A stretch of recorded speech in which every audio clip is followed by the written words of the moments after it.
Hey everybody, this is Nate Dancer with Pure Life Ministries. You're about to listen to one of the segments from our bi-weekly podcast, Purity for Life.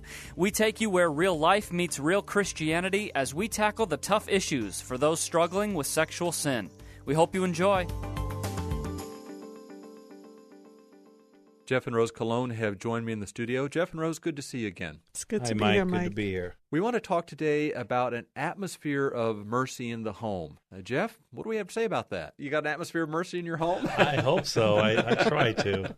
This whole idea of an atmosphere of mercy is really a very, very important thing that a marriage needs to have, very important component, I guess we can say. If you think about it, any marriage that's going to glorify God and show forth his goodness as it shows us in Ephesians, it's supposed to be a picture of his relationship with his church. Our marriage is supposed to exemplify that. I mean, if you think about it, Mike, he had compassion on each one of us. Ephesians 2 says he died while we were yet sinners.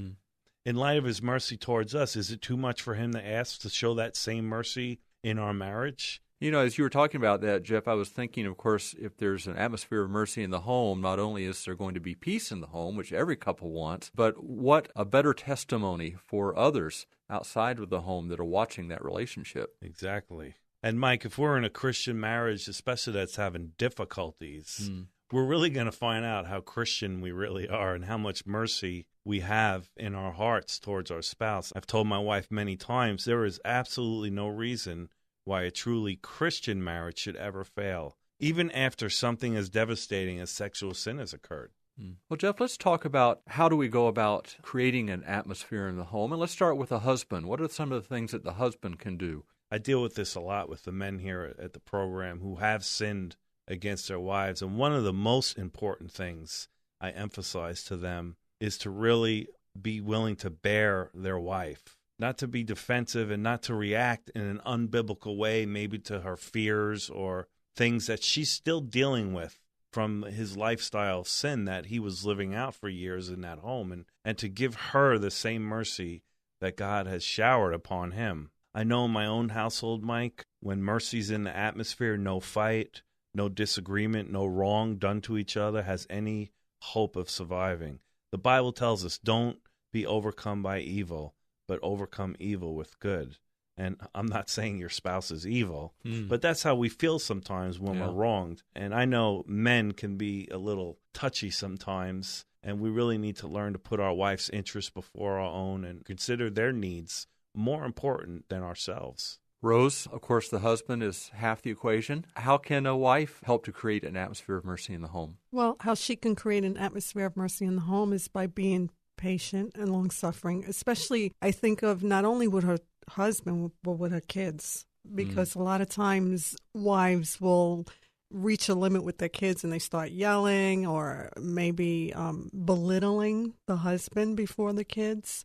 And when she's in that spirit, she's not creating an atmosphere of mercy in the home towards her husband or even towards the children. And just learning how to be willing to say, I'm wrong, not feeling like, well, I have to prove I'm right or win this argument. So for her to be willing to walk in humility towards her husband and to be willing to just say, you know what, I just need to pray for him instead of voicing my complaints or grievances or whatever it might be. I need to bear my husband in prayer.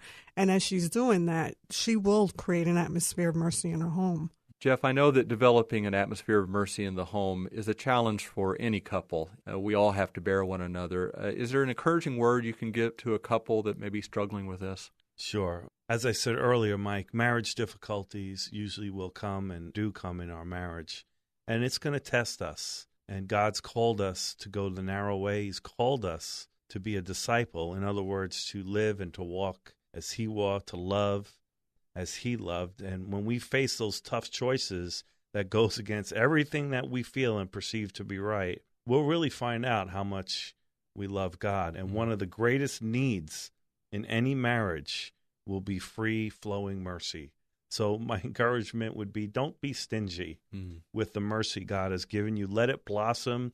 Let it become the atmosphere of your home. Amen. Jeff and Rose, thanks so much for talking to us about creating an atmosphere of mercy in the home. Thanks, Mike. Okay. Thanks for listening to this segment from Purity for Life. If you want to hear the full show, go to purelifeministries.org/podcast or check us out in the iTunes Store.